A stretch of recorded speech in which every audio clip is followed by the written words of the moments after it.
do you think there's a vulnerability there with Joshua? I mean, I know when you were talking about Dre potentially fighting him, I know you saw some things that Dre could definitely exploit. But looking at Deontay Wilder, especially after his last performance, I don't know if you got a chance to see that Stavern fight. I mean, there really wasn't much to see from that. But like when you see those two stepping in the ring, I mean, you know, Wilder is green too. I mean, they're both still kind of learning on the job. So if you see those two guys fighting, I mean, do you think one should be more heavily favored over the other, or do you think that there's something that you know, Wilder can take advantage of? Like, have you seen something in those two guys' performances lately? Well, I think what's interesting is that Deontay, he does truly display a killer instinct. I was listening to him talk a couple of days after Wilder's fight with Tackle, and the things that he noticed in the fight.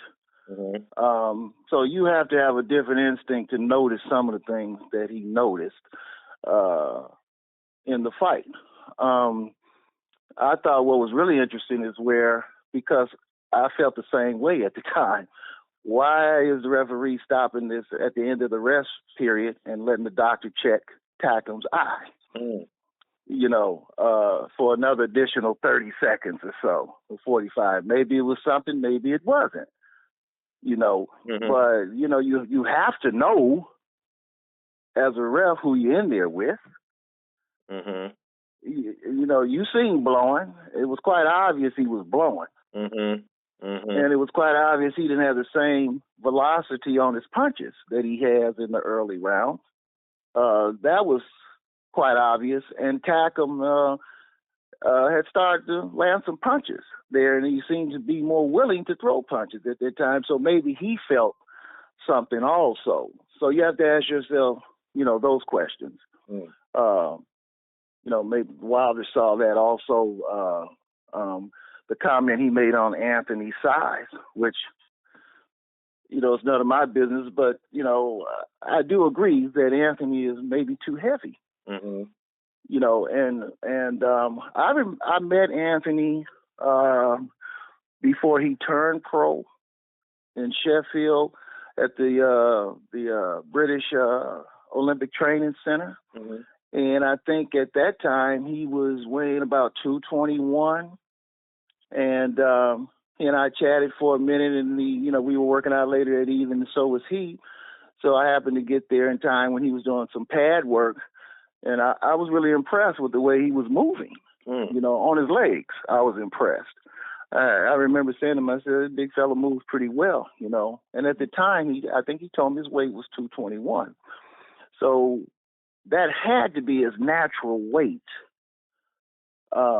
before he really started getting into the, you know, into the weight lifting.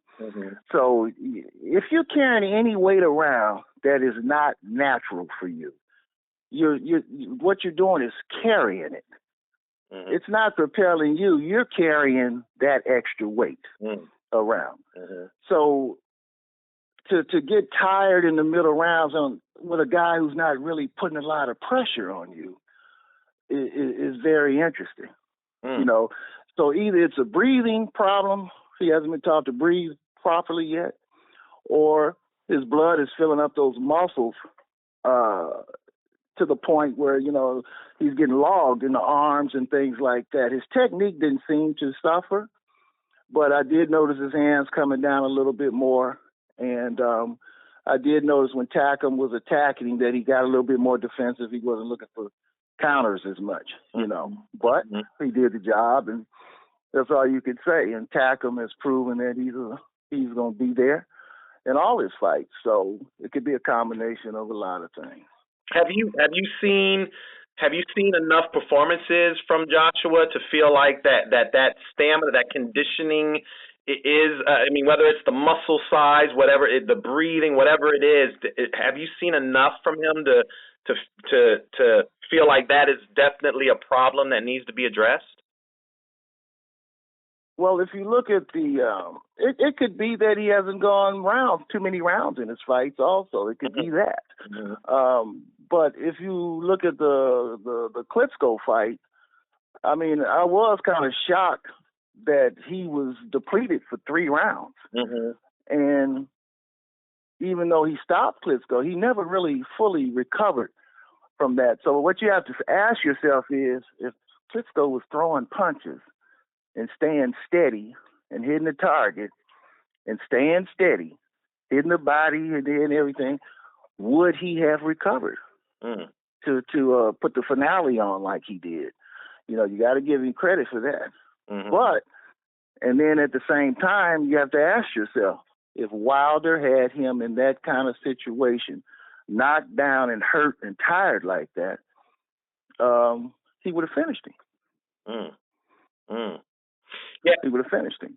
Yeah, you know, that the funny thing too is that Wilder isn't a big. I mean, don't get me wrong. Wilder is big and ripped up too. You know, he's in shape and everything, but he doesn't have that bodybuilder physique that Joshua has. But it almost seems like he carries more power. Like he's a true one-punch knockout artist. Well, he's at his proper weight, number one. And if anybody thinks that 220 is not a lot of man, they really, really are mistaken. I mean, if you look at the NFL, the last line of defense weighs 195. That's a reason for that, right? It's an open field, you know, where this receiver or this running back gets space. You weigh 280, you're not going to get him. But 195 and 200 will. And not only get him, but stop him.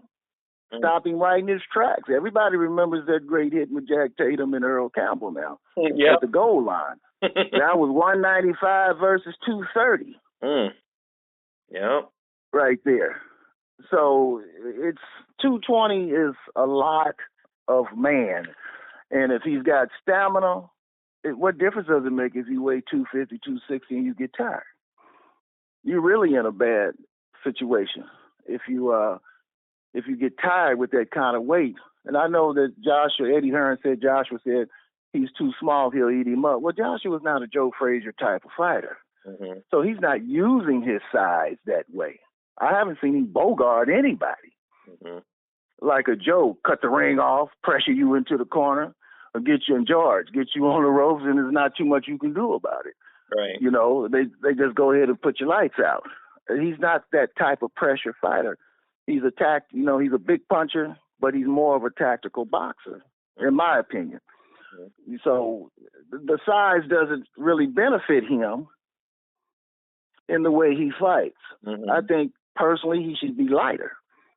And I saw him move that day. I was very impressed the way he moved. And see, in the boxing ring, stamina is strength. I don't care how much you bench press. You might bench press 300. I can only bench press 200.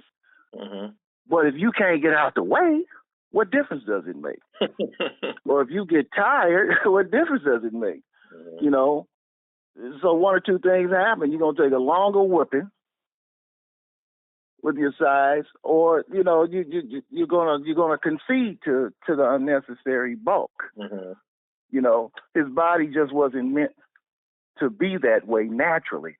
If you look at Ali, George, and his young George, he fought at 218. I had the pleasure of seeing him train many a time at the fairgrounds. And I can remember he would sometimes dip below 218, 217. They give him a couple of days off, you know, so his way to get back up there. But I think at that time, George would only walk around at 230, you know. And Ali fought, of course, 214, 215. Holyfield is the perfect example. Even when he was older, here he is hanging in with these big guys at 6'2", 210, 208. But his skill, and he had the ability to mid-range fight, which most of the big guys can't do now these days. They need you at a distance.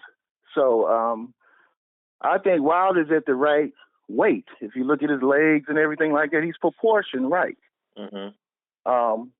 Anthony's got big quads, but you could tell they came from squatting and lunges and whatever else quad work that he's doing. His quads seem to be really overdeveloped to me. But at the same time, you can't knock success. You can't question success.